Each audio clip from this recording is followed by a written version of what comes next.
नमस्कार, सगरमाथा प्राइम समाचारमा स्वागत छ। म ज्योति पौडेल। नमस्कार, म राधिका तामाङ। सबैभन्दा पहिले प्रमुख समाचार। सुन प्रकरणमा शक्तिशाली आयोग गठन गर्न लामिछानेको माग। राज्य सत्ता नै लुटपाटमा लागेको केसीको आरोप। अनुसन्धान निष्कर्षमा पुग्नेमा आशंका। नयाँ प्रधान न्यायाधीशमा विश्वम्भर प्रसाद श्रेष्ठको नाम सिफारिस। वर्तमान प्रधान न्यायाधीश हरिकृष्ण कार्की आजबाट अनिवार्य अवकाशमा जाने। नेतृत्वको आलोचना गरेर नेतृत्वमै पुग्ने चाहना गरेका कांग्रेस महामन्त्री थापाको चाहना पूरा हुने सम्भावना कम। अन्य पार्टीहरूमा समेत उस्तै समस्या। पुस्तान्तरण नारामै सीमित। संघीय निजामती सेवा ऐन अन्तर्गत कर्मचारी व्यवस्थापनका कठिनाई भएको सामान्य प्रशासन मन्त्री मोदीको भनाई। नयाँ ऐनको मसौदा कानून मन्त्रालय पठाइएको जानकारी। र नेपाली राष्ट्रिय क्रिकेट टिमका पूर्व कप्तान ज्ञानेन्द्र मल्लले लिए अन्तर्राष्ट्रिय क्रिकेटबाट सन्यास। एउटा फरक यात्रा आरम्भ गर्ने निर्णय लिएको भनाई।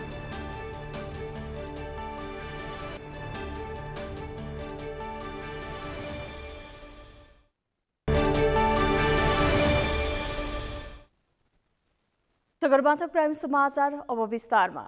राष्ट्रिय स्वतन्त्र पार्टीका सभापति रवि लामिछानेले सुन तस्करी प्रकरणमा शक्तिशाली जाँचबुझ आयोग गठन गर्न आवश्यक देखिएको बताउनु भएको छ। सिंहदरबारमा शुक्रबार बसेको प्रतिनिधि सभा अन्तर्गतको राज्य व्यवस्था तथा सुशासन समितिको बैठकमा लामिछानेले सुन प्रकरणमा जाँचबुझ आयोग ऐन अनुसार शक्तिशाली आयोग बनाउन आवश्यक देखिएको बताउनु भएको हो। उहाँले सुन प्रकरणमा संगठित अपराध, अन्तर्देशीय अपराध समेत देखिएकाले पनि शक्तिशाली आयोग गठन गर्नुपर्ने जिकिर गर्नुभयो। सुन प्रकरण जस्तो ठूलो अपराधमा राज्य व्यवस्था समितिले नजरअन्दाज गर्दा प्रमाण लुक्ने, संदिग्ध भाग्ने सम्भावना दिएको हो कि भन्ने आशंका पैदा भएको उहाँले बताउनुभयो। यसले चाहिँ यसलाई सुरुवात गर्यो, ठिक छ, यसलाई प्रशंसै गरौँ यसलाई। तर यो विषयमा यदि यो चाहिँ यसमा मात्र सीमित राख्नुपर्ने अवस्था रहेन सभापतिज्यू, किनभने यसमा चाहिँ सङ्गठित अपराध पनि जोडियो। सम्बन्धित मान्छेले कुन ढङ्गले कसरी पासपोर्ट नागरिकता प्राप्त गरेको भन्ने विषय पनि आयो। अन्तर्देशीय अपराध पनि यहाँ लेखियो। मिलेमत्व संरक्षण जस्ता कयौँ कसुरहरू यसमा देखिए र त्यसले गर्दाखेरि त्यसलाई चाहिँ अनुसन्धान गर्न चाहिँ कसले गर्ने, के कारणले यत्रो दिनसम्म रोकियो। त्यस्तै कांग्रेस महामन्त्री विश्वप्रकाश शर्माले बल प्रयोगबाट समाधान खोज्ने प्रयास गर्दा सदन अवरुद्ध भएको भन्दै सदनमा सहज रूपमा आवाज उठाउन पाउने वातावरण बनाउनु पर्ने बताउनुभयो। उहाँले सुन प्रकरणमा गहिराईमा पुगेर छानबिन गर्नुपर्ने माग सही भए पनि माग राख्ने थलोलाई सही ढङ्गले प्रयोग गर्न नसकिएको जिकिर गर्नुभयो। समितिमा छौं, त्यसैले हामी यहाँ माग गर्दैछौँ।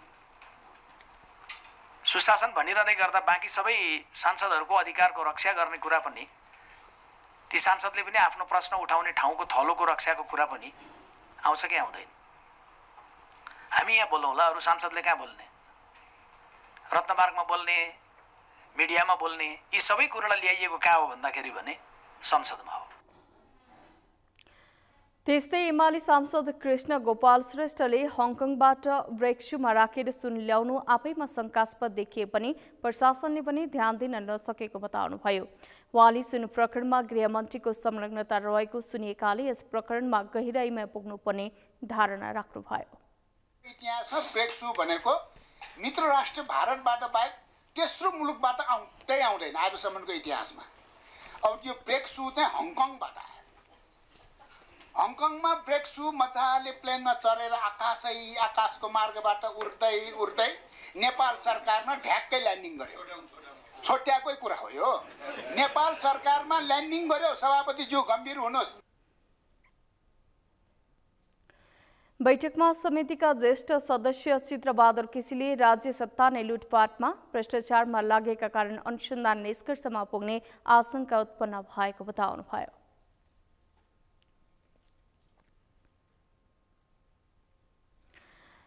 संवैधानिक परिषदले नयाँ प्रधान न्यायाधीशमा विश्वम्भर प्रसाद श्रेष्ठको नाम सिफारिस गर्ने निर्णय गरेको छ। सिंहदरबारमा बिहिबार बसेको संवैधानिक परिषदले सर्वोच्च अदालतको नयाँ प्रधान न्यायाधीशमा श्रेष्ठको नाम सिफारिस गर्ने निर्णय गरेको राष्ट्रिय सभा अध्यक्ष गणेश प्रसाद तिमिल सिन्हाले जानकारी दिनुभयो। वर्तमान प्रधान न्यायाधीश हरिकृष्ण कार्की आजबाट अनिवार्य अवकाशमा जाने भएकाले बैठकले नयाँ प्रधान न्यायाधीश सिफारिस गरेको उहाँले बताउनुभयो।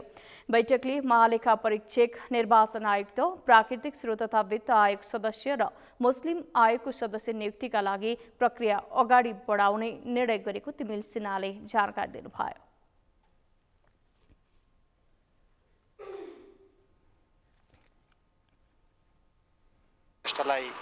नियुक्तिको लागि सिफारिस गर्ने निर्णय गरेको छ र महालेखा परीक्षक, निर्वाचन आयुक्त, वित्तीय प्राकृतिक स्रोत तथा वित्तीय आयोगको सदस्य र मुस्लिम आयोगको सदस्यको लागि त्यो प्रक्रियाको लागि अगाडि बढाउनलाई 15 दिनको सूचना निकाल्नुपर्ने, इच्छुकहरूको आवेदन माग्नुपर्ने व्यवस्था छ। त्यसको लागि सूचना निकाल्ने निर्णय गरेको छ। उक्त सबै निकायमा नियुक्तिका लागि इच्छुकहरूबाट आवेदन लिनका लागि 15 दिनको सूचना प्रकाशित गरिने तिमिल सिन्हाले बताउनुभयो। नेपाली कांग्रेसका महामन्त्री गगन कुमार थापाले निरन्तर नेतृत्वको आलोचना गर्दै आएका छन्। यथास्थितिमा पार्टी अघि बढ्न नसक्ने भन्दै महामन्त्री थापाले विशेष महाधिवेशन मार्फत नेतृत्व परिवर्तन गर्नुपर्ने आवाज उठाउँदै आएका छन्। त्यसो त संसदीय दलको नेता परिवर्तन गरेर प्रधानमन्त्री बन्ने दाउमा समेत महामन्त्री थापा छन्। तर संस्थापनेतर समूहको नेतृत्व गर्दै आएका शेखर कोइराला सभापति शेरबहादुर देउवासँग नजिकिएपछि थापा कमजोर बन्दै गएका छन्। रिपोर्ट। नेपाली कांग्रेसभित्र संस्थापन इतर समूह कमजोर बन्दै गएको छ। संस्थापन इतर समूहको नेतृत्व गर्दै आएका डाक्टर शेखर कोइराला सभापति शेरबहादुर देउवासँग नजिकिएपछि संस्थापन इतर समूह कमजोर बन्दै गएको हो। विधान अनुसार आगामी महाधिवेशनमा देउवा सभापतिको उम्मेद्वार बन्न पाउँदैनन्। देउवा खेमा ठूलो भए पनि महाधिवेशनमा कोइरालालाई चुनौती दिन सक्ने नेताहरू अहिले अघि सरेका छैनन्। अर्कातिर 14औं महाधिवेशनमा सभापतिका प्रतिस्पर्धी कोइराला आगामी महाधिवेशनमा जसरी पनि सभापति बन्ने दाउमा छन्। त्यसैले नेतृत्वको आलोचना नगर्ने शर्तमा देउवाले 15औं महाधिवेशनमा सहयोग गर्ने आश्वासन दिएपछि कोइराला मौन बसेको कांग्रेस वृत्तमा चर्चा छ। कोइराला सभापति देउवासँग नजिकिँदा इतर समूहका अधिकांश नेताहरूले नेतृत्वको आलोचना गर्न छोडेका छन्। कोइराला देउवासँग नजिकिएपछि कोइराला समूहबाट महामन्त्रीमा निर्वाचित भएका गगन कुमार थापा अप्ठ्यारोमा परेका छन्। आगामी महाधिवेशनमा महामन्त्री थापाले आफूलाई चुनौती दिन सक्ने ठानेरै कोइरालाले थापाको साथ छोडेर सभापति देउवासँग नजिकिएको विश्लेषण भएको छ। यद्यपि 15औं महाधिवेशन पछिको सभापति कोइराला नै हुने दाबी गरेका कोइराला पक्षका नेताहरूले आफूहरूको समूहमा विग्रह नआएको दाबी गरेका छन्। लाउने भन्ने त कुरै छैन हैन। मतभेद त यसो हो, त्यो लेभलमा गगनजीको आफ्नो उमेर छ हैन, शेखर दाइको पनि आफ्नो एउटा उमेर समूह छ। त्यही कारण 15औं अधिवेशनमा शेखर दाइले नै लिड गर्नुहोस् भन्ने हामी सबैको विचार समूहको चाहना हो। हामी त्यहाँ एक ठाउँमा छौँ। अब गगनजीलाई पनि आफ्नो उमेरले गर्दाखेरि के भने अब एक ढङ्गको हुटुटी त हुन्छ नि, मान्छेलाई लिडरसिपमा पुग्ने हुटुटी हुन्छ, तर उहाँले पनि प्यासेन्स राख्नुपर्छ। र अहिले हामीले शेखर दाइलाई नै अगाडि सारेर हाम्रो लिडरसिप, हाम्रो एउटै कुरा मिसन के छ भने हामी यो विचार समूहलाई इन्ट्याक्ट राखेर अगाडि जान खोजेका छौँ। हाम्रो चाहना त्यही छ। हाम्रो गगनजीसँग पनि हाम्रो कुरा त्यही छ। शेखर दाइसँग पनि सबैलाई समेटेर लिएर जानुहोस् भन्ने छ। अब बन्ने क्रममा त 15औं अधिवेशनमा जाने क्रममा कोले सहयोग गर्न आउँछन्, को जोडिन्छन्, त्यो उहाँहरूको पाठ हो। तर शेखर दाइ जाने भन्ने कुरा चाहिँ नि गलत हो कि। शेखर दाइले कसैले अरू कसैले सहयोग गर्छन् त हाम्रो विचारसम्म कसरी ठुलो हुँदै जान्छ, अथवा हामीसँग हाम्रा लाइक माइन्डेडहरू कसरी जोडिँदै जान्छन्, बन्दै जान्छन् भन्ने कुरा बेग्लै कुरा हो। र शेखर दाइ नै गएर समाहित हुनुहुन्छ भनेर जुन किसिमले प्रचार गरिएको छ त्यो चाहिँ नि गलत। पार्टीभित्रको इतर समूह कमजोर बनाउन सभापति देउवाले कोइरालालाई 15औं महाधिवेशनमा सहयोग गर्ने मात्रै होइन, वरिष्ठ नेता समेत बनाउने आश्वासन दिएका छन्, जसका लागि सानेपामा कोइरालाको लागि छुट्टै कोठाको समेत व्यवस्था गरिएको छ। कोइराला मौन बस्दा केही दिन अघि सकिएको केन्द्रीय समितिको बैठकमा अधिकांश संस्थापन पक्षका नेताहरू महामन्त्री गगन कुमार थापा विरुद्ध खनिए। संस्थापन पक्षका नेताहरूले एकोहोरो महामन्त्री गगन थापाको आलोचना गर्दा संस्थापन इतर समूहका नेताहरूले उनको बचाउ गरेनन्। केन्द्रीय समितिको बैठक अघि सभापतिको सार्वजनिक रूपमा आलोचना गर्ने नेताहरूले बैठकमा पार्टीलाई एक बनाएर लैजानु पर्नेमा जोड दिए। त्यसैले संस्थापन इतर समूहलाई फुटाएर देउवा थप शक्तिशाली बन्न खोजेको विश्लेषण भएको छ। तर संस्थापन पक्षका नेताहरूले भने आफूहरू लोकतान्त्रिक पार्टी भएकाले सभापतिले गुट भत्काउने र फुटाउने भन्दा पनि लोकतान्त्रिक संस्कार विकास गर्न खोजेको बताएका छन्। अधिवेशन 14औं महाधिवेशनको बेला जुन अब विभिन्न ग्रुप बनाएर चाहिँ अधिवेशनमा 4 जना 5 जना सभापति लड्नुभयो हैन। त्यो त अधिवेशनमै सीमित भयो नि त हैन। अब त के छ भने अब 15औं महाधिवेशनमा फेरि के हुने भन्ने कुरा आफ्नो ठाउँमा छ र नेपाली कांग्रेस लोकतान्त्रिक पार्टी हो।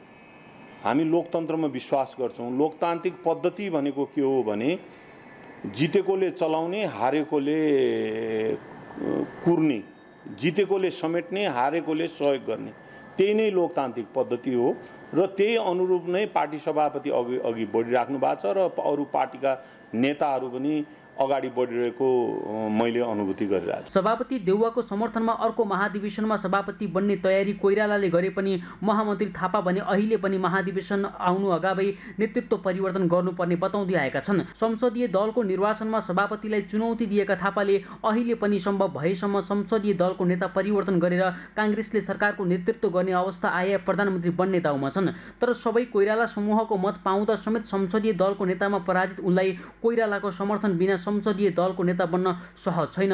कोइरालाले देउवासँग निकटता बढाउँदै गए नेतृत्व परिवर्तनको अभियान लिएर देश दौरानमा निस्किएको रूपान्तरण अभियानसँग मिलेर महामन्त्री थापाले नयाँ गुटको नेतृत्व गर्ने सम्मको चर्चा सुरु भएको छ। सभापति देउवाको कार्यशैलीले यथास्थितिमा पार्टी अघि बढ्न नसक्ने भन्दै विशेष महाधिवेशन मार्फत नेतृत्व परिवर्तनको कुरा गर्दै आएको रूपान्तरण अभियान र महामन्त्री थापाको मत मिलेका कारण उनीहरू बीच नयाँ गुट बन्न सक्ने धेरैको बुझाइ छ। सगरमाथा टेलिभिजनका लागि क्यामेरामा गौरव खड्का र सन्तोष चन्दका साथमा अमृत रकाल, काठमाडौँ। मुलुकका ठूला र पुराना राजनीतिक दलका शीर्षस्थ नेताहरू अझैसम्म पनि सत्तामै केन्द्रित रहँदा दोस्रो पुस्ता नेतृत्व तहसम्म पुग्न सकेका छैनन्। पार्टीका नेतृत्वकर्ताले पुस्ता हस्तान्तरणका नाराहरू गुन्जाए पनि ती नारामै सीमित छन्। दशकौंदेखि एउटै व्यक्ति पार्टीको नेतृत्व पंक्तिमा हावी भइरहँदा यसले आम जनतामा पार्टीप्रतिको आकर्षण त घटाएकै छ, पार्टीभित्रै पनि युवा नेतृत्वहरू सन्तुष्ट देखिँदैनन्। यशोदा भण्डारीको रिपोर्ट। देशका ठूला र पुराना राजनीतिक दलमा शीर्षस्थ नेताहरू नै वर्षौंदेखि पार्टीको नेतृत्व गर्दै आएका छन्। पार्टीभित्र एउटै व्यक्ति दशकौंदेखि हावी भइरहँदा दोस्रो पुस्ताहरू नेतृत्वदायी भूमिकामा पुग्न सकेका छैनन्। देशका पुराना राजनीतिक दलहरू नेपाली कांग्रेस, नेकपा एमाले, नेकपा माओवादी केन्द्र लगायतका ठूला पार्टीमा शीर्ष नेतृत्व लिसो टाँसिएझै पार्टीको बागडोर आफूले कब्जा गरिरहँदा युवा पुस्तामा निराशा छाएको छ। युवा पुस्तालाई नेतृत्व हस्तान्तरण गर्ने कुरा छेपाराको कथा जस्तै भएको छ। नेकपा माओवादी केन्द्रका अध्यक्ष तथा प्रधानमन्त्री पुष्पकमल दाहालले पार्टीको नेतृत्व गर्न थालेको झण्डै 3 दशक भयो। विक्रमसम्म 2050 सालदेखि माओवादी पार्टीको नेतृत्व गर्दै आएका अध्यक्ष दाहाल यसै क्रममा 3 पटक प्रधानमन्त्री भइसकेका छन्। तर पार्टीको साख भने दिन प्रतिदिन खस्किँदै गएको छ। काठमाडौँमा जारी पार्टीको केन्द्रीय समितिको बैठकमा पुस्ता हस्तान्तरण र नेतृत्व परिवर्तनको विषय उठेको छ। तर पुष्पकमल दाहालको विकल्पमा पार्टीमा कोही पनि उभिन सकेका छैनन्। यसले गर्दा आम जनताको पार्टीप्रति आकर्षण घट्दै गएको छ। यसको उदाहरणको लागि 64 सालमा भएको आम निर्वाचनमा पार्टीले ल्याएका सिट संख्या 80 सम्म आइपुग्दा 2/3 भन्दा बढीले घटेको छ। पार्टीको छवि जोगाउन पार्टीभित्र स्थापित परम्परावादी सोच, नेतृत्व चयनको तरिका र कार्यशैलीलाई ब्रेकडाउन गर्न आवश्यक रहेको माओवादीका युवा नेताहरूको भनाइ छ। सोच्ने तरिकामा पनि हामीले फेरबदल ल्याउनु जरुरी छ। काम गर्ने तौर तरिकामा पनि हामीले फेरबदल गर्न जरुरी छ। नेतृत्वमा पनि नेतृत्व कसरी चयन गर्ने भन्ने बारेमा पनि हामी चाहिँ छलफल गर्दैछौँ। हाम्रो पार्टीमा पनि त्यो माओवादी पार्टीमा पनि हामी छलफल गर्दैछौँ। हामी विशेष महाधिवेशन हामीले गर्दैछौँ। यसमा हामीले विचारमा, हामीले सङ्गठनमा, हामीले संरचनामा हामीले चाहिँ यसलाई चाहिँ विकास गरेर लिएर जाँदैछौँ। यो राजनीतिमा यी दलहरूमा जुन खालका चाहिँ क्रियाकलापहरू र जुन सोचाइ चाहिँ नि स्थापित गर्न खोजिएको छ यसलाई हामीले ब्रेक गर्न चाहन्छौँ। संसदको पहिलो दल नेपाली कांग्रेसमा पुस्तान्तरणको विषय चर्को रूपमा उठेको पाइन्छ। पार्टीका युवा नेतृत्वहरूले पार्टीमा वर्षौंदेखि एउटै व्यक्तिको हाली मुहाली गर्दै आएको भन्दै असन्तुष्टि जनाएका छन्। नेतृत्वले एकलौटी निर्णय गर्ने गरेको र पार्टी सुदृढीकरण, रूपान्तरण र नेतृत्व हस्तान्तरणको विषयमा सभापति शेरबहादुर देउवाले चासो नदेखाएको भन्दै कांग्रेसका युवा नेताहरू गगन थापा, विश्वप्रकाश शर्मा नेतृत्व विरुद्ध आवाज उठाउन थालेका छन्। भर्खरै सम्पन्न कांग्रेसको केन्द्रीय समितिको बैठकमा समेत रूपान्तरण विषय उठेको थियो। यसका लागि संविधान र विधानमा एउटा व्यक्ति नेतृत्व पदमा कति कार्यकाल बस्ने भन्ने प्रश्न उल्लेख गर्न आवश्यक रहेको कांग्रेसका युवा नेताहरूको भनाइ छ। बारम्बार परीक्षण भइसकेका मान्छेहरू, परीक्षण भएर चाहिँ सफल हुन नसकेका मान्छेहरू अथवा उहाँहरूले के गर्न काम बाँकी नै छैन, उहाँले धेरैपल्ट अवसर पाउनुभयो, तर अवसर पाएर पनि कति गर्न सक्नुभयो कति गर्न सक्नु भएन भन्ने कुरा उहाँहरूको देखिसकेको क्षमता के हो भन्ने कुरा।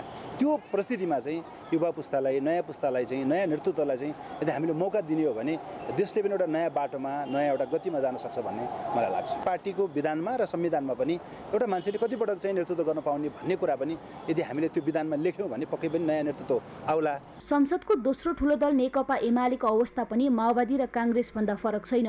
विगत 10 वर्षदेखि एमाले भित्र पार्टी अध्यक्ष केपी शर्मा ओलीको नै रजगज चलिरहेको छ।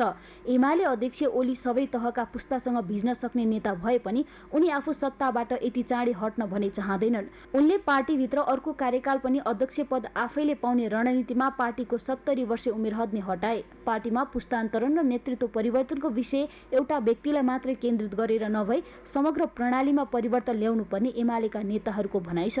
यो पुस्तान्तरणको जुन प्रक्रिया अलि ढिलो भए जस्तो चाहिँ लाग्छ, तर यसलाई एउटा प्रक्रियाबाट, एउटा सिस्टमबाट नै हामीले यसलाई बदल्नुपर्छ। कुनै एउटा व्यक्तिसँग जोडेर, इभन माधव ढुङ्गेल या कुनै गगन थापा अर्को एउटा चिजसँग जोडेर मात्रै यसको इस्युको टुङ्गो लाग्दैन। यसको इस्युको टुङ्गो लगाउनलाई पार्टीभित्र एउटा यस्तो खालको सिस्टम डेभलप गर्नुपर्छ, मुलुकभित्र एउटा यस्तो सिस्टम डेभलप गर्नुपर्छ। त्यो भनेको अब एक्जिस्टिङ केन्द्रीय कमिटीमा भगबाट महाधिवेशनमा 60% प्रतिनिधित्व गर्ने कोटा छुट्याएर 40% युवा तथा नयाँलाई इन्ट्री गराउने सिस्टम हामीले जहिले बसाल्छौँ त्यो दिन यो सबै कुराको समस्याको समाधान हुन्छ। पार्टीमा सधैँ एउटै व्यक्ति हावी भइरहँदा यसले आम जनतामा नैराश्यता फैलाएको छ। पुराना दल र नेतृत्वप्रतिको यही निराशाका कारण नयाँ दलप्रति जनताको आकर्षण बढेको छ। पार्टीमा नयाँ नेतृत्व आउँदा नयाँ कार्यशैली र विचारहरू प्रति उत्पादन हुने थियो, तर उही पुरातनवादी सोच भएका नेतृत्वले आफ्नै हात जगन्नाथ गरिरहँदा पार्टी उही ढर्राबाट चलायमान भइरहेको छ। पार्टीको नेतृत्वदायी पदमा कति कार्यकाल बस्न पाउने भन्नेबारे हरेक पार्टीका हरेक नीति तथा विधानमा उल्लेख गर्न आवश्यक देखिएको छ। नभए पुस्तान्तरण र नेतृत्व हस्तान्तरणको विषय सधैँ पार्टीका पर्चा, नारा र भाषणमा मात्र सीमित रहने निश्चित छ। सगरमाथा टेलिभिजनका लागि क्यामेरामा गौरव खड्काका साथमा यशोदा भण्डारी, काठमाडौँ। संसदीय समितिले वार्षिक क्यालेन्डरको कार्यान्वयन गर्न त्रिभुवन विश्वविद्यालयलाई सुझाव दिएको छ।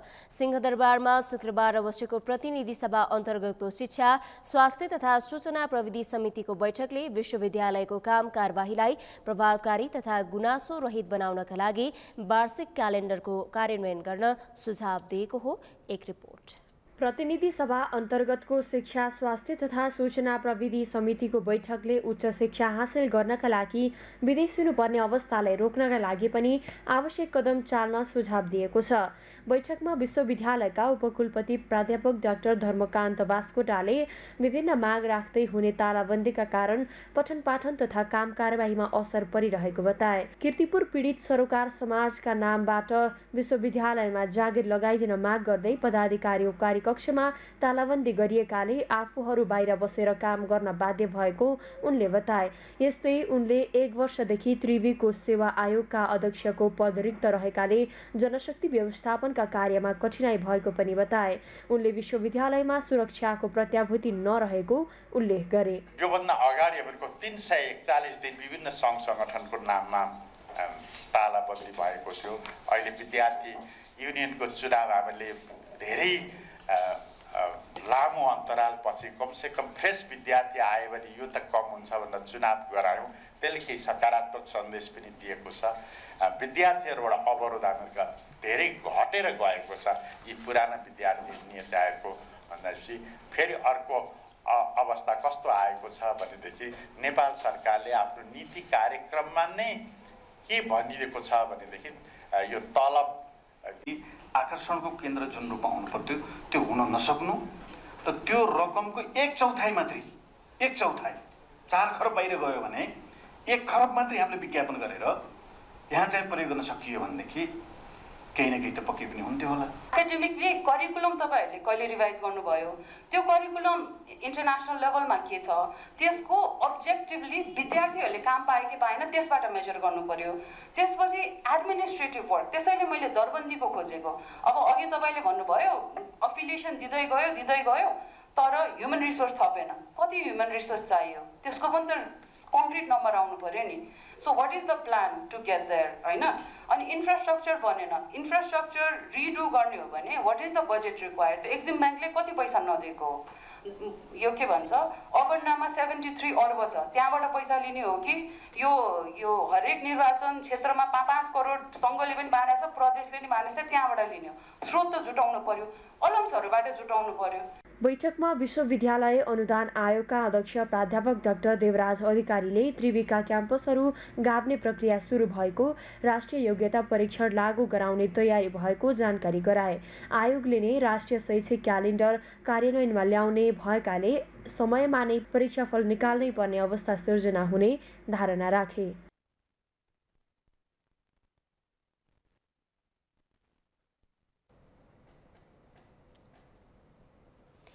अर्थमन्त्री डाक्टर प्रकाश शरण महतले अर्थतन्त्र थप चलायमान बनाउन पुँजीगत खर्च बढाउने गरी सरकारले काम गरिरहेको बताउनु भएको छ। नेपाल प्रेस युनियन पर्साले वीरगञ्जमा आयोजना गरेको पत्रकार सम्मेलनमा अर्थमन्त्री डाक्टर महतले विगतमा पुँजीगत खर्च कम हुँदा आर्थिक वृद्धि दर कम भएको बताउनु भएको हो। विगतमा अर्थतन्त्रमा देखिएको समस्या बिस्तारै समाधान हुँदै गएको भन्दै उहाँले पछिल्लो समय विदेशी मुद्रा सञ्चितको अवस्थामा सुधार आएको उल्लेख गर्नुभयो। उहाँले उच्च ब्याज दरको कारण कर्जा प्रवाहमा देखिएको समस्या समाधानमा सरकार लागेको उहाँको भनाइ छ। उहाँले राजस्व सङ्कलन गर्ने निकायका कर्मचारीले गर्ने दुरुपयोग त्रुटि उदासीनता र निष्क्रियता मान्ने नहुने भन्दै पारदर्शिता राजस्व वृद्धिमा ध्यान निर्देशन दिइसकेको जानकारी दिनुभयो। मन्त्री महतले वर्तमान सरकारको मुख्य लक्ष्यलाई सुशासन सेवा प्रवाहमा प्रभावकारिताको प्रत्याभूति र विकास निर्माणलाई गति दिनु रहेको बताउनुभयो। सो अवसरमा उहाँले 2 दशकदेखि बन्द वीरगञ्ज चिनी कारखाना लगायतका रुग्ण उद्योग पूर्ण सञ्चालनका विषयमा सरकारले सम्भाव्यता अध्ययन गरिरहेको जानकारी दिनुभयो। अर्थमन्त्री महतले वीरगञ्ज स्थित कृषि औजार कारखाना मर्मत सम्भार गरी पुनः सञ्चालनमा ल्याउन अर्थ मन्त्रालयले राष्ट्रिय आविष्कार केन्द्रलाई तत्कालका लागि रु 1 करोड बजेट उपलब्ध गराइसकेको पनि जानकारी दिनुभयो।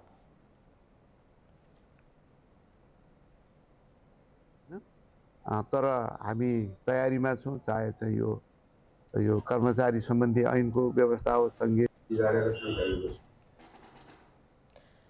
उहाँले सरकारसँगको सम्झौता अनुसार केन्द्रलाई रु 25 करोडदेखि उल्लेख भएको र त्यो मध्ये हालका लागि 1 करोड रुपैयाँ अर्थ मन्त्रालयबाट निकासा भइसकेको बताउनुभयो।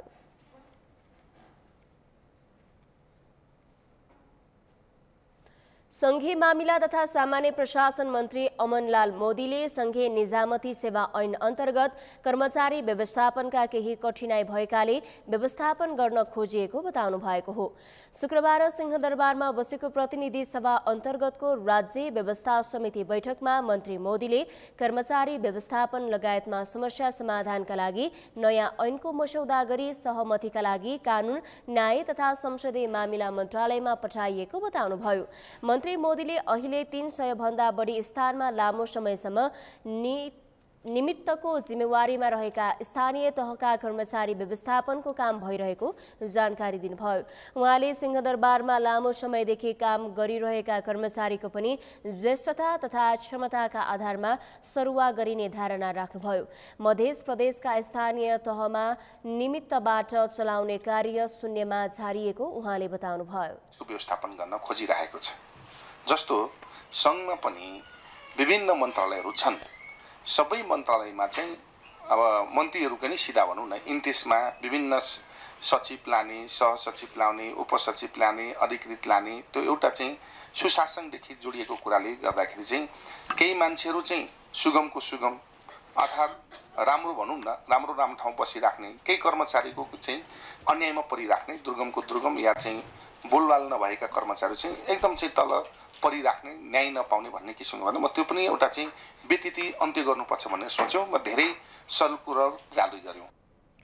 उहाँले भ्रष्टाचार अन्त्यका लागि सरकार प्रतिबद्ध रहेको र अर्थतन्त्रको सुधार, समाजमा रहेका असमानता अन्त्यका सरकारको ध्यान केन्द्रित रहेको जिकिर गर्नुभयो।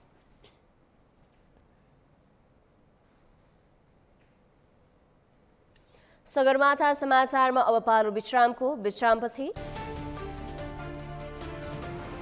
सुधार भएन त्रिवी परीक्षा नियन्त्रण कार्यालयको सेवा पढ्नभन्दा प्रमाणपत्र लिन शास्ति कर्मचारीको रुखो व्यवहार काममा ढिला सुस्ती इन्जिनियरिङ अध्ययन शुल्क नबढाउन माग गर्दै विद्यार्थीको प्रदर्शन शिक्षा क्षेत्रमा पर्याप्त लगानी गर्न सरकारलाई अपिल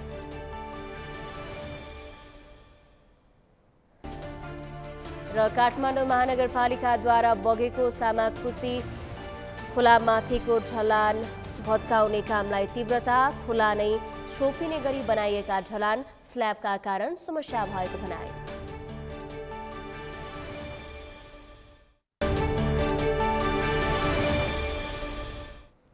विश्रामपछि सगरमाथा समाचारमा स्वागत छ। अब बाँकी समाचार। त्रिभुवन विश्वविद्यालय परीक्षा नियन्त्रण कार्यालयमा विद्यार्थीहरूले विभिन्न समस्याहरू भोग्दै आएका छन्। विभिन्न जिल्लाबाट ट्रान्सक्रिप्ट लिन त्रिवी परीक्षा नियन्त्रण कार्यालय पुगेका विद्यार्थीले कर्मचारीको रुखो व्यवहारदेखि लिएर राजस्व तिर्दासम्म शास्ति खेप्नु परेको छ। यमुना सापकोटाको रिपोर्ट। त्रिभुवन विश्वविद्यालयमा अध्ययन गरेका विद्यार्थीहरूको सबैभन्दा धेरै घुइँचो लाग्ने ठाउँ मध्येको एक हो त्रिभुवन विश्वविद्यालय परीक्षा नियन्त्रण कार्यालय। पूर्वमा कोशी प्रदेशदेखि पश्चिममा सुदूरपश्चिम प्रदेशसम्मका विद्यार्थीहरू ट्रान्सक्रिप्ट निकाल्नका लागि यहाँ आउने गरेका छन्। ट्रान्सक्रिप्ट निकाल्न अन्य जिल्लाबाट काठमाडौँ आउनु शास्ति त छँदैछ, यसमा पनि परीक्षा नियन्त्रण कार्यालयका कर्मचारीको रुखो व्यवहार, राजस्व तिर्दाको झन्झट, काममा हुने ढिलासुस्तीकै कारण त्रिवीले आफ्नै विद्यार्थीलाई तिरस्कार गरेको छ। यो एक विद्यार्थीको मात्र नभई यहाँ आउने सबै विद्यार्थीले भोग्नुपर्ने नियति हो। यी हुन् गोकर्ण शाही। नेपालगञ्जदेखि ट्रान्सक्रिप्ट बनाउन काठमाडौँ आएका उनी लगातार 3 दिनदेखि त्रिवी परीक्षा नियन्त्रण कार्यालय धाइरहेका छन्। कार्यालयले एक ठाउँबाट अर्को ठाउँ फेरि अर्को ठाउँबाट अर्को ठाउँ पठाउने र काममा पनि ढिलासुस्ती भएका कारण आफ्नो काम समयमै नबनेको उनको गुनासो छ। नेपालमा सङ्घीयता कायम भई 3 तहको सरकार बनेको छ, तर त्रिवीले आफ्नो सेवाहरू केन्द्रमा मात्र सीमित राख्दा दूर दराजका विद्यार्थीहरूलाई समस्या पर्ने र कार्यालयमा समेत भिड बढ्ने भन्दै आक्रोश व्यक्त गरेका छन्। म 3 दिनदेखि म नेपालगञ्जबाट आएको मान्छे, म धाइरहेको छु। अब आज फेरि शनिबार के शुक्रबार छ सायद। अब यो म अहिले लाइनमा छु, सायद अब कति बज्यो, 1 कति बजिसक्यो होला, सायद उहाँहरू जानुहुन्छ। यो हामी बुझाउन पाउँदैनौँ। अब फेरि आइतबार आउने, आइतबार आएपछि 10 बजे त उहाँहरू आइपुग्नु हुँदैन, 10:30 बजे हो। म बिहान 10:30 बजे आएको, एउटा काम सिग्नेचर गर्नको लागि मलाई 1 बज्यो। यो टियुले पनि जस्ता यहाँबाट दिने सेवा सुविधाहरू के अरे स्टेट लेभलबाट दिँदाखेरि त्यहाँ सम्पूर्ण विद्यार्थी साथीभाइहरूलाई सजिलो हुन्थ्यो। राजधानी धाउनुपर्ने अथवा काठमाडौँ धाउनुपर्ने बाध्यता टर्थ्यो र यहाँको भिडभाड पनि कम हुन्थ्यो नि त। यस्तै ट्रान्सक्रिप्ट बनाउन नै आएका सन्देश आचार्यको गुनासो पनि उस्तै छ। त्रिवी परीक्षा नियन्त्रण कार्यालयले दिएको कुनै फारम कसरी भर्ने भनी उचित निर्देशन नदिएको र के कसरी भर्ने भनेर आफूहरू अन्यलमा पर्ने गरेको उनको गुनासो छ। समयसँगै त्रिवी नियन्त्रण कार्यालय चल्न नसकेको उनले आरोप लगाएका छन्। विश्वव्यापीकरणको युगमा पनि राजस्व तिर्दा मोबाइल ब्याङ्किङ, QR कोड नहुनु, हातले नै फारम भर्नुपर्ने लगायतका व्यवस्थालाई डिजिटलाइज बनाउनु पर्नेमा जोड दिएका छन्। कुनै केसमा चाहिँ एक्स्ट्रा डिटेल भर्नुपर्ने हुनसक्छ होइन, हो त्यो एक्स्ट्रा डिटेल भर्नलाई चाहिँ इन्स्ट्रक्सन छैन नि त। अब के भरौँ के नभरौँ, यो भर्न भने फेरि अब 1 महिनापछि ट्रान्सक्रिप्ट लिन आउँदाखेरि आफ्नो ट्रान्सक्रिप्ट नहुने हो कि, त्यस्तो समस्याहरू छ। जस्तै म ट्रान्सक्रिप्ट बनाउन आएँ, अब यो फर्म भर्ने तरिका जुन यो ट्रेडिसनल फर्म आफैले नाम लेखेर भर्नुपर्ने भन्दा डिजिटलाइज गरेर जुन हाम्रो पेमेन्ट प्रोसिजर पनि अब अनलाइन पेमेन्टहरू होइन, अनि QR पेमेन्टहरू गर्न मिल्छ, त्यो सुविधाहरू चाहिँ यहाँनिर नभएको कारणले निकै नै दुःख पाइरहेका छौँ। र यदि डिजिटल भयो भने हामीले फर्म भर्दाखेरि नै एउटा जुन एरर हुन्छ त्यो पहिले कटाउन सक्छौँ। यस्तै धादिङका सुजन गजुरेल भोचर काट्न बिहान 11 बजे त्रिवी परीक्षा नियन्त्रण कार्यालय पुगेका थिए, तर लाइनमा बस्दै पालो नपाएको उनको गुनासो छ। शुक्रबार समेत गरी 3 पटक कार्यालय आएका उनी 3 पटक ब्याङ्क बन्द भएर घर फर्किनु परेको बताएका छन्। त्यस्तै केही सोधपुछका लागि जाँदा कर्मचारीहरू झर्किने, रुखो बोल्ने र हामीलाई केही थाहै छैन भन्ने गरेको बताएका छन्। म यहाँ यो भाउचर काट्न आएको, यो लाइन बस्दा ब्याङ्क आज शुक्रबार ब्याङ्क नि बन्द हो। अब 3 पटक आइसक्यो, 3 पटक बन्द हो कि आज नि अब भएन, ब्याङ्क बन्द जानुहोस् घर अरे। त्रिभुवन विश्वविद्यालय परीक्षा नियन्त्रण कार्यालयले तयार पार्ने मार्कसिटमा कसैको नाम गल्ती, कसैको रजिस्ट्रेसनको नम्बर छुट्ने, कसैको प्राप्ताङ्कमै त्रुटि भएको हुन्छ। आफूले गरेको गल्तीमा उल्टो विद्यार्थीलाई नै दस्तुर तिराउने र विद्यार्थीको समय समेत खर्च गरिदिने त्रिवीको यस्तो प्रवृत्तिले विद्यार्थीले थप हैरानी बेहोर्नु पर्ने बाध्यता जीवका तीउ छ। यसरी विद्यार्थीले खेप्दै आएका अनेकौं समस्याहरूको समाचार आउने गरेको भए तापनि त्रिवी परीक्षा नियन्त्रण कार्यालयले कानमा तेल हालेर बसेको विद्यार्थीको आरोप छ। सगरमाथा टेलिभिजनका लागि क्यामेरामा लिम बहादुर खत्रीका साथमा यमुना सापकोटा, काठमाडौँ। पूर्वदेखि पश्चिमसम्मका विद्यार्थीहरू ट्रान्सक्रिप्ट बनाउनका लागि त्रिवी परीक्षा नियन्त्रण कार्यालय आउने गरेका छन्। तर कर्मचारीको रुखो व्यवहार, राजस्व तिर्दाको झन्झट, काममा हुने ढिलासुस्ती लगायत विभिन्न समस्या झेल्न बाध्य छन्। यसै सन्दर्भमा आजको सगरमाथा जनबोलीमा हामीले सेवा लिन त्रिवी परीक्षा नियन्त्रण कार्यालय पुगेका विद्यार्थीहरूलाई सोधेका थियौं, त्रिवी परीक्षा नियन्त्रण कार्यालयको सेवा सुधार गर्न के गर्नु पर्ला? हेरौं उनीहरूको भनाई उनीहरूकै शैलीमा।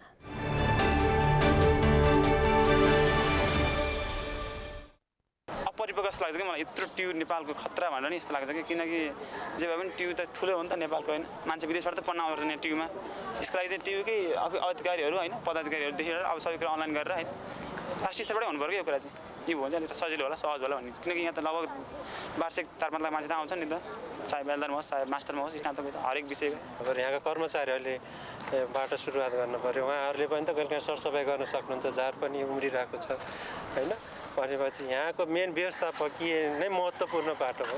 विभिन्न सङ्कायमा जस्तो ट्रान्सक्रिप्ट दिने होइन, आफ्नै विश्वविद्यालय नै व्यवस्थापन गर्न नसक्नु नै सबभन्दा चुनौती र समस्या नै रहेको छ। मेन त जुन यहाँको प्रमुख हुनुहुन्छ उहाँले रेगुलर इन्सपेक्सन गरेर यहाँ के कति चाहिँ सुविधाहरू पुगेको छैन, भित्र अब बिल्डिङभित्र नै बत्तीको लाइनबाट पानी चुहिरहेको छ होइन, त्यस्तो अब मिलाउनु पर्यो त्यस्तो कुराहरू। अनि इन्सपेक्सन आएर अनि के कुराहरू चाहिँ न्यूनतम हुनुपर्ने चिजहरू त गर्नुपर्ने एटलिस्ट। अब एक्स्ट्रा सुविधा त मागेनौँ, तर बेसिक जे इन्फ्रास्ट्रक्चर चाहिँ यहाँ हुनुपर्ने हो त्यो चाहिँ कम्प्लिट गरिदिनु पर्ने हो। गाइडलाइन्स प्रोसिडियरहरू चाहिँ अलिक मजासित बुझिने तरिकाले, अलि सबैले बुझिने तरिकाले राखिदिनु पऱ्यो, भेटिने अलि सजिलोसित भेटिने तरिकाले राख्नु पऱ्यो। अनि त्यस पछाडि अब यो वर्ल्ड ट्रेडिसनल वे भन्दा नि अलिकति मोडर्न वेमा के गर्न सकिन्छ, अलि इफेक्टिभ वेमा के गर्न सकिन्छ त्यसमा बढी अलि ध्यान दिनुपर्ने जस्तो लाग्यो। तपाईँको एउटा विद्यार्थीको नाममा अर्को विद्यार्थीको ट्रान्सक्रिप्टहरू बनाइदिने, अर्को विद्यार्थीको मार्कसिट बनाइदिने, फेल भएको विद्यार्थी पास बनाएर पठाइदिने, पास भएको फेल भएर आउने, त्यस्ता चाहिँ आन्तरिक कुराहरू यहाँ छन्।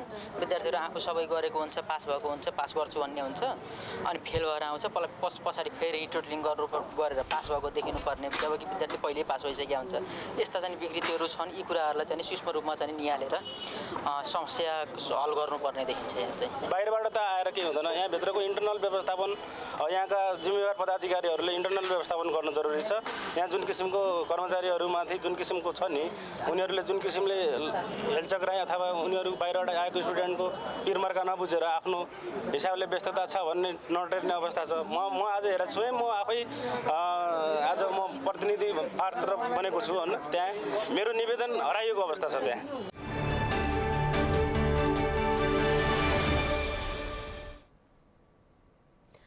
शिक्षा क्षेत्रमा पर्याप्त लगानी गर्नुपर्ने भन्दै थापाथली क्याम्पसका विद्यार्थीहरूले काठमाडौँमा प्रदर्शन गरेका छन्। गुणस्तरीय शिक्षाका लागि पूर्वाधार निर्माणका साथै विद्यार्थीहरूले सहज रूपमा पढ्न सक्ने गरी शिक्षामा लगानी गर्नुपर्ने भन्दै थापाथली क्याम्पस स्वतन्त्र विद्यार्थी युनियनले क्याम्पस अगाडि प्रदर्शन गरेका हुन्। क्याम्पसमा विद्यार्थीहरूले पाउनुपर्ने सुविधा नपाएका कारण पढाइमा समस्या परेको थापाथली क्याम्पसले फी बढाउने तयारी गरेको उनीहरूले बताएका छन्। सरकारले शिक्षामा लगानी नगरेकै कारण त्यसको भार विद्यार्थीहरूले बोक्न बाध्य भएको थापाथली क्याम्पस स्वतन्त्र विद्यार्थी युनियनका सभापति पुष्कर शाहीले बताउनु भएको हो। किनभने चाहिँ हामी सरकारी क्याम्पसमा पढ्दै गर्दाखेरि चाहिँ सबैभन्दा ठुलो रेस्पोन्सिबिलिटी एउटा सरकारको हुन्थ्यो भने आज सरकारले त्यो रेस्पोन्सिबिलिटी ननिभाएको कारणले गर्दाखेरि चाहिँ आज नपाउने सुविधा पाएको छ विद्यार्थीले, न पढाइको क्षेत्रमा उन्नति गर्न सकेको छ। त्यो मात्रै नभएर कि आज फी समेत बढाउन समेत एउटा प्रोसेसमा लागेको छ। त्यो किन भन्दाखेरि चाहिँ सरकारले आज त्यो ठाउँमा लगानी नगरेर शिक्षामा लगानी नगरेको कारणले गर्दाखेरि चाहिँ आज यो सम्पूर्ण कुराहरू चाहिँ भइरहेको छ। त्यही विरुद्ध हामीले चाहिँ सरकारलाई चाहिँ ध्यान आकर्षण गर्नको लागि, गैर जिम्मेवार सरकारलाई चाहिँ जिम्मेवार बन्नको लागि आग्रह गर्नको लागि आज हामीले आन्दोलन गरेका छौँ। गैर जिम्मेवार सरकार विरुद्ध प्रदर्शन ब्यानरका साथै प्रदर्शनमा उत्रिएका विद्यार्थीहरूले सरकार वर्तमान देऊ, इन्जिनियर बन्छौं, भविष्य दिन्छौं, शिक्षामै राजनीति, देशको बेइज्जती, सरकार झुटो आश, ठूलो निकास लगायतका प्ले कार्ड प्रदर्शन गरेका थिए।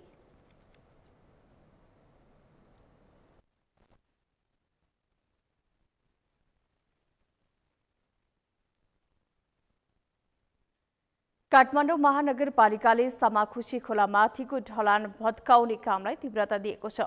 सामाखुसी खोला नै छोपिने गरी ढलान राख्दा दुर्घटनाको जोखिम बढेको र दुर्घटना भइहाले उद्धारमा समस्या हुने भन्दै महानगरले ढलान भत्काउने थालेको हो।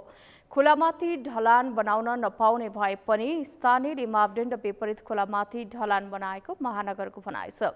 महानगरले सामाखुसी, रानीबारी लगायतका क्षेत्रको सबै ढलान हटाउने जनाएको छ। यही खोलामा साउन 7 गते 13 वर्षीय बालक साजन मगर खसेका थिए। अरू ठाउँमा स्ल्याब राखिएको भए पनि एक ठाउँमा खुला भएकाले त्यसमा खसेका हुन्। उनी खसेर बेपत्ता भएपछि खोलामाथि रहेको ढलान स्ल्याबका कारण उद्धारमा समस्या भएको थियो।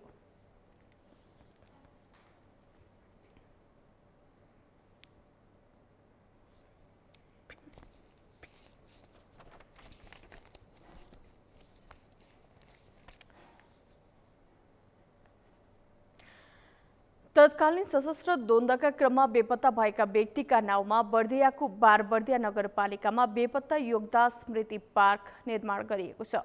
जिल्लाका 8वटै पालिकाका बेपत्ताहरूको प्रतिनिधित्व हुने गरी पार्क निर्माण गरिएको हो। बर्दियाबाट मुरली गुडियाको रिपोर्ट। तत्कालीन सशस्त्र द्वन्द्वका क्रममा बेपत्ता भएका व्यक्तिका नाममा बर्दियाको बारबर्दिया नगरपालिकामा बेपत्ता योद्धा स्मृति पार्क निर्माण गरिएको छ। बारबर्दिया नगरपालिका वडा नम्बर 10 स्थित सेम र हवा क्षेत्रमा तत्कालीन सशस्त्र द्वन्द्वका क्रममा बेपत्ता भएका व्यक्तिका नाममा स्मृति पार्क निर्माण भएको हो। आयोगका अनुसार बर्दियामा 254 जना बेपत्ताको तथ्याङ्क छ। जिल्लाभरिका बेपत्ताहरूलाई योद्धा घोषणा गर्दै बारबर्दियाको कुम्भरा अड्डामा पार्क निर्माण गरिएको छ। नेपालमा गणतान्त्रिक व्यवस्था ल्याउनका लागि 2063 साल 2052 सालदेखि मङ्सिर 2063 साल मङ्सिर 5 गतेसम्म भएको सशस्त्र द्वन्द्वको अवधिमा जो नागरिकहरू बेपत्ता पारिनु भएको छ उहाँहरू बेपत्ता पारिएको स्थिति त अहिलेसम्म राज्यले सार्वजनिक गरेको छैन र एउटा राज्यलाई र इतिहासलाई स्थापित गर्ने हिसाबले र एउटा उहाँहरूको उच्च सम्मानका लागि सम्मान र सम्झनाका लागि विशेष गरी ती व्यक्तित्वहरू जो चाहिँ यो मुलुकको व्यवस्था परिवर्तनमा उहाँहरूको महत्त्वपूर्ण भूमिका रहेको छ उहाँहरूको उच्च सम्मानको लागि उहाँहरूको इतिहासलाई जीवन्त राख्नका लागि यो कुम्भरअड्डा बेपत्ता योद्धा स्मृति पार्क निर्माण गरिएको छ। पेरङ हवा सामुदायिक वनले छुट्याएको भूगोल 35 हेक्टर क्षेत्रफलमा फैलिएको स्मृति पार्क एकान्त र चारैतिर हरियाली वातावरण छ। बर्दियाको गुलरिया, मधुवन, राजापुर, ठाकुरबाबा, बारबर्दिया, बाँसगढी नगरपालिका र गेरुवा तथा बडैया ताल गाउँपालिकाहरूको अलग अलग ब्लक निर्माण गरिएको छ। विभिन्न प्रकारका वृक्षहरू छन्। लोपोन्मुख चराचुरुङ्गीहरू, रङ्गी बिरङ्गी फुलहरू र नजिकै ताल रहेकाले प्रकृतिमय वातावरण देखिएको छ। अनुपम दृश्यले पर्यटकहरूको मन लोभ्याउँदै गएको छ। नाम सुनेकै भरमा थुप्रै पर्यटकहरू आउने गरेका छन्। अनि पछि पहिला चाहिँ मैले साथीहरूको मुखबाट सुनिरहेको थिएँ यो ठाउँ चाहिँ एकदमै रमाइलो छ भनेर। अनि पछि आज चाहिँ म यस ठाउँमा घुम्न आएको। अनि आएपछि चाहिँ एकदमै रमाइलो ठाउँ रहेछ। यहाँ ढुङ्गा नाउहरू अनि पछि तलाउ फुलहरू एकदमै शान्त वातावरणको ठाउँ रहेछ। एकदमै रमाइलो छ। अनि पछि आज चाहिँ हामी 2 जना मात्र आएका छौँ। अरू बेला चाहिँ अब आउने दिनहरूमा चाहिँ अरू साथीहरूलाई पनि लिएर आउने छु। अनि एकदमै रमाइलो छ। हजुरहरू पनि आउनु होला। स्तम्भहरू पनि छ अनि म्युजियम पनि छ हेर्नलाई। यहाँ सिक्नलाई धेरै ठाउँहरू छ। बारबर्दिया नगरपालिकाले बेपत्ताका स्मरणमा शालिग चोक लगायतका स्मरणात्मक संरचनाहरू निर्माण गरिएका छन्। बेपत्ता व्यक्तिका परिवारलाई मानसिक तनावबाट मुक्त गर्न पार्क प्रभावकारी छ। जिल्लाका बेपत्ता भएका व्यक्तिहरूको स्मरणमा निर्माण गरिएको पार्क सुन्दर छ। पालिकाले पार्कमा लगानी गरी थप आकर्षण बनाउनु पर्ने स्थानीयको भनाइ छ। बेपत्ताहरूको स्मृतिमा निर्माण गरिएको पार्कमा केवल प्रकृतिको उपहार होइन उक्त स्थानमा गए धेरै विषयमा जानकारी समेत पाइन्छ। एउटा स्मृति पार्कमा घुम्न आएका छौँ। यहाँ भित्र आउँदा हामीहरू चाहिँ विभिन्न प्रकारका ज्ञानहरू प्राप्त गर्यौँ। यहाँ चाहिँ यो स्मृति पार्क चाहिँ खासमा हामीहरूको देश परिवर्तन गर्नको लागि बलिदान दिएको एउटाहरूको लागि बनेको रहेको छ। यहाँ चाहिँ उहाँहरूको सम्मान र सम्झनाको लागि खासमा बनेको यो स्मृति पार्क रहेको छ। यो स्मृति पार्कमा स्मृति सङ्ग्रहालय यहाँ चाहिँ एकदमै रमणीय ठाउँ छ। यहाँ एकदम प्रकृति रमणीय छ। यहाँको तपाईहरू पनि यहाँ आउन सक्नुहुन्छ। यहाँ चाहिँ विभिन्न प्रकारको ज्ञानहरू प्राप्त गर्न सक्नुहुन्छ। तपाईहरूले पुराना शैलीहरू पनि यहाँ रहेका छन्। तपाईहरू आफ्नो परिवार साथी लगायत सबैजना सँगै आउन सक्नुहुन्छ। जिल्ला प्रशासन कार्यालय बर्दियाको तथ्याङ्क अनुसार बर्दियामा 278 जना बेपत्ता र 400 जनाले ज्यान गुमाएका छन्। बेपत्ता आयोगको अनुसार बर्दियामा 254 जना बेपत्ता रहेका छन्। सगरमाथा टेलिभिजनका लागि बर्दियाबाट मुरली गुडियाको रिपोर्ट। सगरमाथा प्राइम समाचारमा पालो भएको छ विश्रामको। विश्रामपछि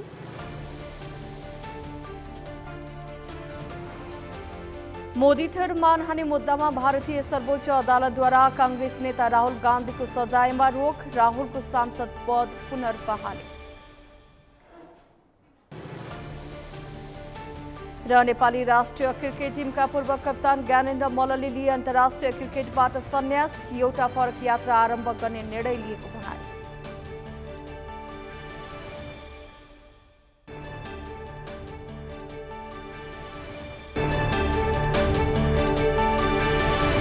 सगरमाथा समाचारमा अब पालो खेल समाचारको।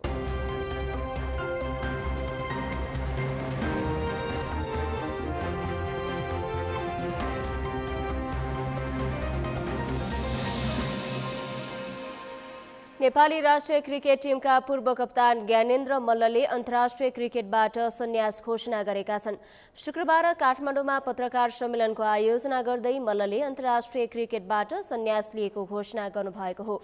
सन्यासको घोषणा गर्दै मल्लले राष्ट्रको आशा र सपनाको प्रतीक बनेर मैदानमा उत्रिँदा इमानदारिताका साथ 100% दिने प्रयास गरेको भन्दै समग्रमा आफू निकै सन्तुष्ट रहेको बताउनुभयो।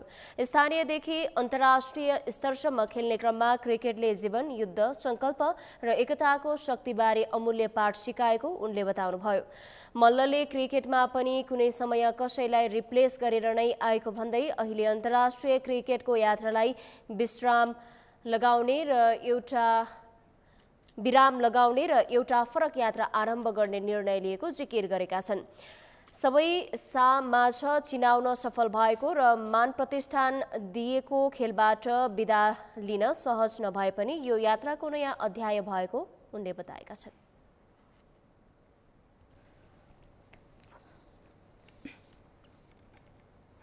सगरमाथा समाचारको अन्त्यमा मुख्य समाचार पुनः एकपटक।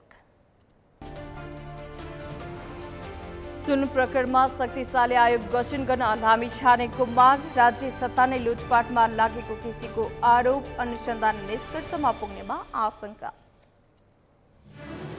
नयाँ प्रधान न्यायाधीशमा विश्वम्भर प्रसाद श्रेष्ठको नाम सिफारिस। वर्तमान प्रधान न्यायाधीश हरिकृष्ण कार्की आजबाट अनिवार्य अवकाशमा जाने।